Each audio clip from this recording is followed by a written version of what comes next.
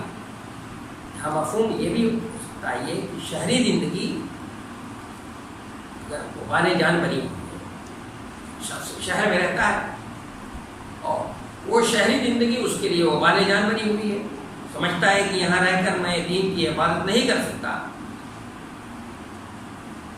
تو ایک طرف ضروریات زندگی ہیں اور دوسرے ضروریات دین ہیں، دونوں چیزیں ہیں، ضروریات زندگی ایک طرف ضروریات دین، کہ انسان ضروریات دین کی خاطر تمام اسباب راحت کو ترج دیتا ہے، ضروریات دین کو ترجیح دیتا ہے، اور حدیث شریف میں اس کو ایسا کرتا ہے تو اس کو حدیث میں ابھی حدیث پڑھی جائے گی تو حدیث شریف میں اس کو داخل دین بتایا گیا ہے۔ اس لیے واضح طور پر مرجئیت کی تردید ہو گئی، یعنی نہ صرف یہ کہ ایمان میں اعمال مطلوب ہیں، بلکہ ایمان کے اندر ان اعمال کی حفاظت بھی مطلوب ہے، جس طرح انسان ایمان کی خاطر تمام خواہشات کو ترک کرتا ہے، اسی طرح اعمال کی حفاظت کے لیے بھی ایسا ہی کرنا ہوگا۔ اور میں اس سے پہلے بار بار کہہ چکا کہ امام بخاری رحمۃ اللہ علیہ کے نزدیک دین سے مراد ایمان ہے، اس لیے کہ ان الدین عند اللہ الاسلام ومن یبتغ غیر الاسلام دینا فلن یقبل منہ۔ تو اب یہ فرار کی اجازت ہے اور اس کا حکم یہ بھی سمجھنے کی ضرورت ہے۔ ترجمہ الباب میں آیا کہ من الدین الفرار من الفتن، کہ فتنوں سے دور بھاگنا دین میں داخل ہے، دین کا حصہ ہے۔ تو اب یہ فرار کی جو اجازت ہے اور اس کا حکم کیا ہے، کہاں پر دیکھیے اجازت ہے اور کہاں پر اجازت نہیں ہے۔ تو حدیث میں ارشاد ہے کہ وہ وقت قریب آ رہا ہے، ابھی آ رہی ہے، وہ وقت قریب آ رہا ہے کہ جب مسلمان کا بہتر مال ایسی بکریاں ہوں گی جن کے لے کر وہ پہاڑ کی چوٹیوں پر اور جنگل و بیابان میں چلا جائے گا۔ نبی علیہ السلام پیغمبر علیہ السلام نے پیشن گوئی کے طور پر یہ حالت فرمائی۔ دیکھیے نبی علیہ السلام نے پہلے یہ بات بھی سمجھنے کی ہے کہ نبی علیہ السلام نے پیشن گوئیاں فرمائی ہیں اور قرآن میں بھی پیشن گوئیاں ہیں، لیکن قرآن کے اندر جو پیشن گوئیاں کی گئی ہیں، اللہ تعالیٰ نے جو پیشن گوئیاں فرمائی ہیں، وہ پیشن گوئیاں جو ہیں وہ اس کی تعین بھی کر دی اللہ تعالیٰ نے کہ فلاں سے فلاں وقت تک یہ واقعہ ہوگا۔ خاص طور سے ہم اپنے سامنے وہ کہ مکہ مکرمہ میں تھے نبی علیہ السلام، تو روم کے لوگ مغلوب ہو گئے اور ایرانی جو ہے وہ غالب ہو گئے ان کے اوپر۔ ایرانی تھے بت پرست، آتش پرست تھے، اور روم کے لوگ تھے وہ نصارہ تھے، عیسائی اہل کتاب تھے۔ تو انہوں نے قریش کے لوگوں نے بہت جشن منایا اور کہا کہ اے محمد صلی اللہ علیہ وسلم اور ان کے ساتھیوں، سنو، دیکھو آج ہمارے بھائی یعنی ایرانی آتش پرست ہیں، بت پرست ہیں، ہمارے بھائی ہیں، وہ تمہارے بھائیوں پر یعنی یہ نصارہ عیسائی ہیں، رومی، ان کے اوپر غالب آ گئے، تو کل ہم بھی تمہارے اوپر کیا ہے غالب ہوں گے۔ تو اللہ تبارک و تعالیٰ نے نبی علیہ السلام کو تسلی دیتے ہوئے سورہ روم نازل فرمائے، اور اس میں اللہ تعالیٰ نے پیشن گوئی فرمائی کہ فی بدع سنین، یعنی چند سال قلم 3 سے لے کر 9 تک کے لیے استعمال ہوتا ہے، کہ 9-10 سال کے اندر جو ہے یہ پھر رومی جو ہے وہ غالب آئیں گے اور ایرانی مغلوب ہو جائیں گے، اور اپنے جو حصہ جو زمین جو انہوں نے غاصبانہ طور پر ان کی زمین پر قبضہ کر دیا ہے اور ناجائز قبضہ کر رکھا ہے، وہ اس کو جو ہے اس بیت المقدس کو وہ پھر آزاد کرا دیں۔ بیت المقدس پہ بھی قبضہ ہو گیا تھا، اس کو یہ رومی جو ہے اس کو دوبارہ آزاد کرا دیں۔ تو ایسا ہوا کہ نبی علیہ السلام نے جس وقت دعوتی خط بھیجا ہے، ہرقل کے بعد بھیجا تھا، وہ اس وقت جو ہے وہ ہرقل جو روم کا بادشاہ تھا، وہ اپنی جو نظر مانی تھی اس نے اسی نظر کو کہ روم کی ایرانیوں کے مقابلے میں ہمیں فتح حاصل ہو گئی، تو ہم یہ دور کا شکرانے بھی ادا کریں گے، اور اس پہ نظر مانی تھی اس نے، تو اسی نظر کو پوری کرنے کے لیے وہاں پہنچا تھا۔ تو یہ اللہ تبارک و تعالیٰ کی پیشن گوئی جیسا اللہ نے فرمایا تھا اسی کے مطابق وہ پیشن گوئی سامنے آ گئی۔ لیکن نبی علیہ السلام نے یہ کچھ گوئیاں فرمائی ہیں، حدیث میں بہت سی پیشن گوئیاں فرمائی، تو وہ پیشن گوئیاں ہو بہو وہ ہوں گی اسی طرح سے جیسے فرمایا ہے نبی صلی اللہ علیہ وسلم، لیکن اس میں کسی وقت کی تعین نہیں، وقت کی تعین نہیں ہوتی۔ نبی صلی اللہ علیہ وسلم کی پیشن گوئیوں میں وقت کی تعین نہیں ہوتی۔ یہاں پر بھی نبی صلی اللہ علیہ وسلم نے اس حدیث میں پیشن گوئی فرمائی ہے کہ وہ زمانہ وقت قریب آ رہا ہے کہ جب مسلمان کا بہترین مال ایسی بکریاں ہوں گی جن کو لے کر وہ پہاڑ کی چوٹیوں اور جنگل و بیاباں میں چلا جائے گا۔ نبی صلی اللہ علیہ وسلم نے پیشن گوئی فرمائی، بکری کے بکریاں جو ہوتی ہیں وہ سیدھا بکری سیدھا جانور ہے، اور اس کو جو ہے وہ آسانی سے پاس رکھنا بھی آسان ہوتا ہے، اور وہ اس کو چارے اور اس کا نظم کرنا بہت کوئی اس کے لیے بھی کوئی محنت نہیں کرنی پڑتی۔ اگر اس کو چارہ کھلا دیا جائے ٹھیک ہے، نہیں تو خود بخود وہ اپنا پیٹ جو ہے وہ بھر لیتی ہے، اور وہ دودھ وہ وافر مقدار میں دودھ جو ہے تو بہت ایسا جانور سیدھا سادہ جانور ہے، اور بہت ہی اچھا جانور ہے، زیادہ جو ہے اس پہ خرچہ نہیں کرنا پڑتا، اس کو کھلانے پلانے میں بہت زیادہ یہ نہیں کرنی پڑتی. اس لیے آپ نے فرمایا کہ لوگ بکریوں کو لے کر کے، بکریاں لے کر کے، بکریاں ہوں گی ان کے پاس، ان کو لے کر وہ جنگلوں والے پہاڑوں کی چوٹیوں پر اور جنگل و بیاباں میں چلے جائیں گے. یہ بیان فرمائیے نبی صلی اللہ علیہ وسلم کہ اس وقت فتنوں کی بوچھار ہوگی اور انسان کو دین کی حفاظت دشوار ہو جائے گی انسان کے لیے. اس لیے مفہوم یہ ہے کہ دین کی حفاظت کی خاطر اگر آبادی پر صحرا کو ترجیح دی جائے تو اس کا یہ کام صحیح ہے. اگر وہ کرتا ہے ایسا تو بالکل صحیح ہو گیا. مطلب فرار پسندیدہ نہیں ہے بلکہ اس سے منع کیا گیا. یہ نہیں ہے کہ عام حالات ہوں اور حالات صحیح ہوں اسی وقت کیا کرے آدمی اس وقت بھی فرار حاصل کر سکتا ہے. اس وقت فرار جو ہے وہ صحیح نہیں ہے، اس سے تو منع کیا گیا ہے. لیکن ایسے فتنے کا دور ہو جو فتنے کی بوچھار ہو، فتنہ ابل رہا ہو، تو ایسے موقع پر کہ وہ آبادی کو چھوڑ کر کے صحرا کی زندگی یا پہاڑوں کی چوٹیوں پر چلے جانا، ترجیح دے دینا، یہ کام اس میں جو ہے یہ کام صحیح ہوگا اور درست ہوگا. ورنہ عام حالات میں تو نہیں. ہمارے حالات میں تو یہ ہے کہ نبی صلی اللہ علیہ وسلم نے فرمایا، مسند احمد کی روایت ہے کہ من سکن البادیہ جفا، یا وہ بھی ہے کہ من بدا جفا، کہ جو جس نے جنگل میں سکونت اختیار کی ظلم کیا. تو ایسے تو عام حالات میں تو اس طرح کی صحرا اور جنگل میں زندگی گزارنا یہ اس سے تو منع کیا گیا ہے.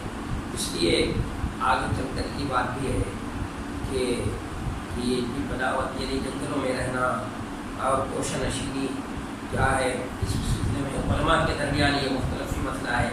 تو اب انشاءاللہ کل کیونکہ وقت جو ہے ہو چکا ہے، اب یہ کہ کب کوشش نشینی یہ صحیح ہے اور کس وقت صحیح نہیں ہے، اور انبیاء کرام کا اس سلسلے میں کیا اسوہ رہا ہے، نبی صلی اللہ علیہ وسلم، ہمارے نبی صلی اللہ علیہ وسلم کا کیا اسوہ رہا ہے.